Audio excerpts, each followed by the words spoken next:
आज आपण प्रेमिरास रेसिपीमध्ये मायक्रोवेव्ह किंवा ओव्हनचा वापर न करता कढईमध्येच छान अशी खुसखुशीत खस्ता नानकटाई बिस्किट तयार करतोय। करायला अगदी ही रेसिपी सोपी आहे। आता खुसखुशीत नानकटाई बिस्किट करून तयार झालेले। ही रेसिपी करताना रेसिपीमध्ये बऱ्याचशा टिप्स सुद्धा मी सांगितलेल्या आहेत, त्याच्यासाठी संपूर्ण रेसिपी तुम्ही बघा। हे बघा, अगदी मस्त रंग आलेला आहे बिस्किटाला आणि मागच्या बाजूने सुद्धा अजिबात ही बिस्किट करपलेली नाही। खस्ता आणि खुसखुशीत अशी बिस्किट झालेली। यातलं मी एक बिस्किट तुम्हाला तोडून दाखवते। हे बघा, लगेचच रेसिपीला सुरुवात करूयात। आता मस्त अशी खुसखुशीत नानखटाई करण्यासाठी काय काय साहित्य घेतलंय ते आधी बघूया। इथं अर्धा किलो मैदा घेतलेला आहे, पाव किलो पिठी साखर, 125 ग्राम बेसन पीठ, पाव किलो डालडा, 200 ग्राम बारीक रवा घेतलेला आहे। तर हे झालं ह्या साहित्याचं वजनी प्रमाण। तर ह्या वाटीने सगळं साहित्य मोजून घेतलेलं आहे। तर ह्या वाटीचं प्रमाण सुद्धा सांगते। ह्या वाटीने 4 वाट्या मैदा, 2 वाट्या पिठी साखर, 1 वाटी बेसनचं पीठ, 1 वाटी डालडा हा बिना वितळताच आपण मोजून घेतलेला आहे आणि अर्धी वाटी बारीक रवा। आता आधी आपण सगळं साहित्य चाळून घेऊया। मैदा चाळून घेऊया, बेसनचं पीठ, साखर, रवा सगळं चाळून घ्यायचंय आपल्याला। तर इथं मी अर्धा किलोची नानखटाई तुम्हाला करून दाखवते। तुम्हाला जर 1 किलोची करायची असेल तर जेवढं आपण आता साहित्य घेतलेलं आहे अर्धा किलोसाठी त्याच्या दुप्पट साहित्य घ्यायचं 1 किलो करता। आता मैदा चाळून झालेला आहे, बेसनचं पीठ चाळणीवरती घेऊया, ते सुद्धा चाळून घेऊया। आता आपण रवा सुद्धा चाळूया। सगळं साहित्य चांगलं चाळून घ्यायचं, कारण मैद्यामध्ये किंवा बेसन पिठामध्ये थोड्याफार गाठी असतात, त्या निघून जातात त्याच्यासाठी। आता इथं मैदा, बेसनचं पीठ आणि रवा चाळून झालेला आहे। आता बाकीचं साहित्य काय घेतलंय ते बघूया। इथे मी पोह्याच्या चमच्याने 2 चमचे कस्टर्ड पावडर घेतले। जर अशी पावडर तुमच्याकडे नसेल तर तुम्ही ह्या जागी मिल्क पावडर सुद्धा वापरू शकता। तर दोनही पावडर तुमच्याकडे नसतील ना, नाही घातले तरी सुद्धा चालतात, पण अशी कस्टर्ड पावडर किंवा मिल्क पावडर नानखटाई करताना वापरले तर नानखटाई आपली छान अशी मऊसूद होतात बिस्किटासारखी आणि अशी त्याचं चव सुद्धा अगदी मस्त क्रीमी लागते। त्यासाठी मी इथं घेतलेलं आहे। तर हे आपण चाळणीवरतीच घेऊया। खायचा सोडा पोह्याच्या चमच्याने अर्धा चमचा घेतलेला आहे आणि पोह्याच्या चमच्याने अर्धा चमचा बेकिंग पावडर घेते, ती सुद्धा चाळणीवरतीच घेऊया आणि पाव चमचा मीठ घेतलेलं आहे। तर गोडाच्या पदार्थाला मीठ जरूर घालायचं, म्हणजे पदार्थ अगदी चवीला छान होतात। आता हेही सुद्धा आपण असंच पिठामध्ये चाळून घेऊया।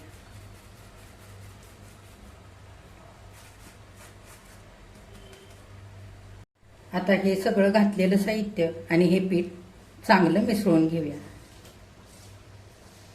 असं मिसळून घ्यायचं, चांगलं एकजीव करून घ्यायचं। आता हे आपल्याला थोडा वेळाकरता बाजूला ठेवायचंय। आता आपल्याला डालडा आणि साखर फेटून घ्यायचे। तर हे भांड्यामध्ये सगळा डालडा घेऊया। तर बिना वितळताच इथं आपल्याला डालडा किंवा तूप वापरायचंय, वितळवून घ्यायचं नाही। जर जास्तीचा डालडा किंवा तुम्ही तूप वापरत असाल तर ते तूप लागणार असेल तर त्यावेळेलाच आपल्याला 2-3 चमचे तूप किंवा डालडा वितळवून घ्यायचंय, आधीच आपल्याला वितळवून घ्यायचं नाहीये। आता डालड्यावरती सगळी साखर सुद्धा आपल्याला चाळून घ्यायची। आता इथं सगळी साखर चाळून झालेली आहे। तर साखर आणि डालडा चांगला एकजीव करून घ्यायचंय। हे बघा, 3-4 मिनिटं डालड्यामध्ये सगळी साखर फेटल्यानंतर असा घट्ट गोळा तयार झालेला आहे। आता हे सगळं आपल्याला छान थोडंसं सैलसर होईपर्यंत एक 5-6 मिनिटं आणखी फेटून घ्यायचंय। आता 5 ते 7 मिनिटं सगळं मिश्रण चांगलं मी फेटून घेतलेलं आहे। हे मिश्रण थोडंसं असं सैलसर झालेलं आहे आणि रंग सुद्धा थोडासा बदललेला आहे। तर इथं अर्धा किलो मैद्यासाठी मी पाव किलो इतकी साखर वापरलेली आहे। तर ती अगदी बरोबर होते। जर तुम्हाला जास्त गोड आवडत असेल तर तुम्ही थोडीशी साखर जास्त सुद्धा वापरू शकता। किंवा कमी गोड आवडत असेल तर ह्यातली साखर तुम्ही थोडीशी कमी सुद्धा करू शकता. आता आपलं हे मिश्रण तयार झालेलं आहे. तर ते कसं ओळखायचं हे बघा. असं जर चमच्याने घेतलं तर ह्या मिश्रणाला असं टोक येतंय, म्हणजे आपलं हे मिश्रण फेटून छान असं क्रीमी तयार झालेलं आहे. हे बघा ह्या पद्धतीने, हे बघा असं. आता नानखटाईला छान सुगंध येण्याकरता आणि चवीला मस्त लागण्याकरता इथे मी एक 5 वेलची सोलून घेतली आणि थोडीशी साखर घालून अशी मस्त ताजी वेलची पूड तयार केली, ती घालूया. आता आपण थोडंसं पिठामध्ये जायफळ खिसून घालूया. असं ताजं जायफळ खिसून घालायचं, म्हणजे बिस्किटामध्ये मस्त चव येते जायफळाची. अंदाजाने घालायचं थोडंसं, साधारण अर्धा चमचा वेलची पूड घातलेली.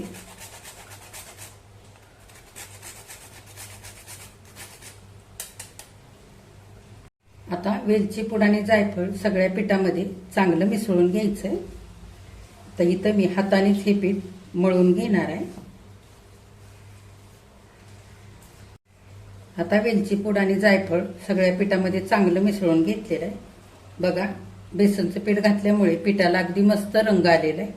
बेसनच्या पिठामुळे आणि रव्यामुळे बिस्किटं मस्त अशी खुसखुशीत होतात, छान खस्ता होतात. त्याच्यासाठी जरूर बेसनचं पीठ आणि रवा वापरायचा इथं सांगितल्याप्रमाणे. आता हे पीठ आपण थोडंसं बाजूला करूया आणि हे साखर आणि डालड्याचं मिश्रण केलेलं सगळं परातीमध्ये घेऊया. आता सगळं हे पीठ आणि साखर डालडा जो आपण तयार करून घेतलाय ते हळूहळू करून सगळं पिठामध्ये चांगलं मिसळून घ्यायचं. हे बघा, साखरेचं आणि डालड्याचं सगळं मिश्रण मी चांगलं पिठामध्ये चोळून एकजीव करून घेतलेलं आहे. असा पिठाचा जर मुटका करून बघितला तर अगदी घट्ट असा मुटका इथे तयार होतोय.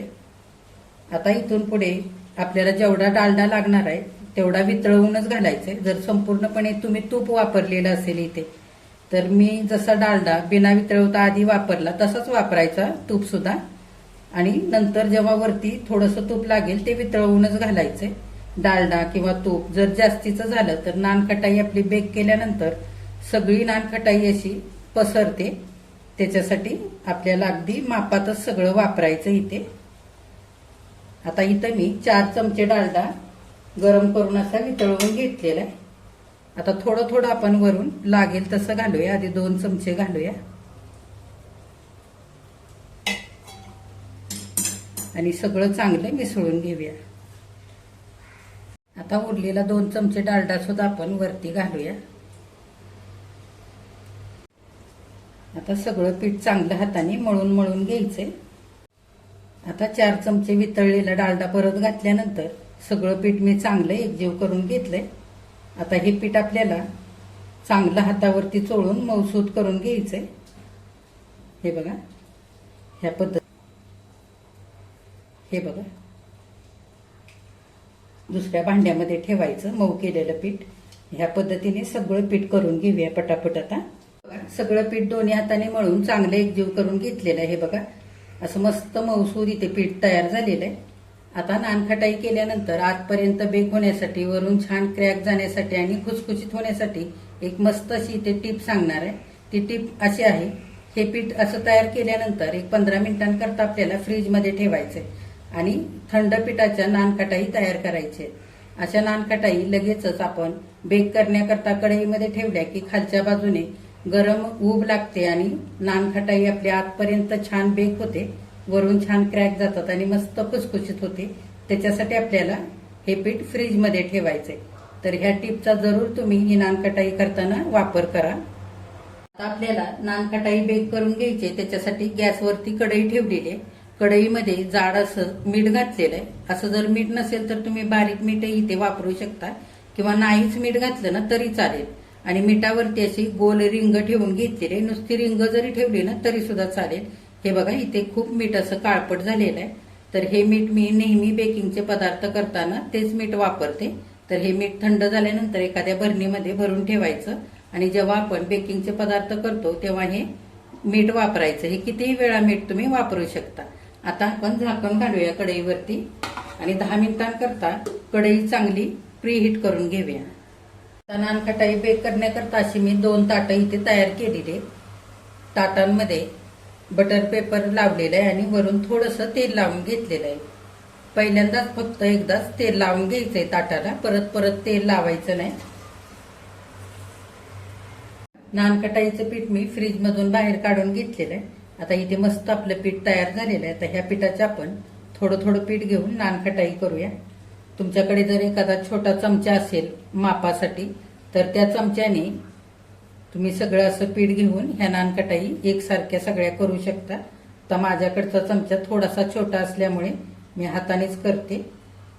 तर आता किती नान कटाई बनवायचे त्या पद्धतीने इथे पीठ घ्यायचंय आणि असं गोल करून घ्यायचं आणि हलकंसं असं दाबून घ्यायचं. फारही अगदी चपटं करायचं नाही. जर ह्या पिठाचा असा गोल गोळा होत नसेल तर एकदा पीठ चांगलं हाताने असं एकजीव करून घ्यायचं. हे बघा मी दाखवते आधी तुम्हाला ह्या पद्धतीने आणि नंतर ह्याचा गोळा तयार करायचा. म्हणजे लगेच असा छान गोळा तयार होतो. हे बघा ह्या पद्धतीने असं. तुम्हाला आता किती मोठी किंवा लहान नान कटाई तयार करायचे त्या अंदाजाने अशी करून घ्यायची. हे बघा अशी नान कटाई तयार करून घेतल्यानंतर वरून थोडे पिस्त्याचे काप असे लावून घ्यायचे. तुम्ही बदाम काजूचे काप सुद्धा असे वरून लावून घेऊ शकता. ह्या पद्धतीने असे आणि ताटामध्ये असं ठेवायचं. बघा अशा छोट्या छोट्या नान कटाई करून ताटामध्ये मांडून घेतलेले. थोडं थोडं अंतर ठेवून अशा मांडायच्या म्हणजे फुलल्यानंतर एकामेकाला चिकटत नाही त्याच्यासाठी. आता हे ताट आपल्याला बेक करण्याकरता कढईमध्ये ठेवायचंय आणि उरलेल्या पिठाच्या सुद्धा ह्याच पद्धतीने नानकटाई करून घ्यायचे. हे उरलेलं पीठ नानकटाई करताना जर फार घट्ट वाटत असेल तर अशा वेळी चमच्याभर डालडा पुन्हा गरम करून ह्या पिठामध्ये घालायचं आणि पीठ चांगलं मळून नानकटाई करायची. पाणी किंवा दुधाचा वापर इथे करायचा नाही, नाहीतर आपली नानकटाई चवीला चांगली लागणार नाही आणि ती चांगली सुद्धा बेक होणार नाही त्याच्यासाठी. आता इथं आपली 10 मिनिटं कढई चांगली बेक झालेली. झाकण काढूया.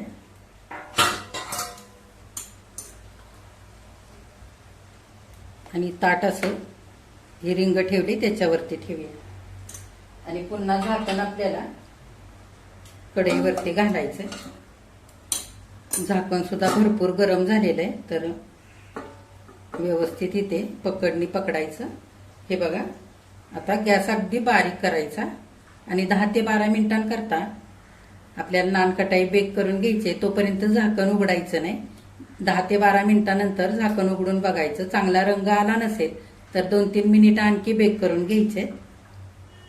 आता 12 मिनिटं झालेली. आपण नानकटाई बेक करण्याकरता ठेवली होती.